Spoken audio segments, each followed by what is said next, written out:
Hello friends, good morning সবাইকে। বীরভূম ডিস্ট্রিক্টে আরও একটা নতুন নোটিশ এসেছে 22/7/24-এ এনগেজমেন্ট অর্ডার।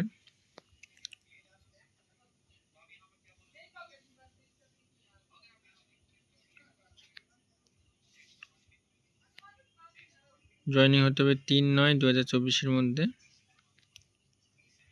দেখেন না কে কে সিলেক্টেড হয়েছে সিএসের জন্য। অতিনা খাতুন, সন্দীপ দান, জ্যোতিকা দাস, পল্লবী কুণ্ডু, অনন্যা মণ্ডল। 13,000 টাকা পার মান্থ, জেনারেল সবগুলোই। ইপিএসসি এনএসএম সান্থিয়া সুরি বোলপুরে। যে প্রথমে যাবে সে প্লেস চয়েস করতে পারবে। ওকে, আর জয়েনিংয়ের সময় অল অরিজিনাল ডকুমেন্টসগুলো নিয়ে যাবে, 1 কপি করে জেরক্স করে নিয়ে যাবে। আর একটা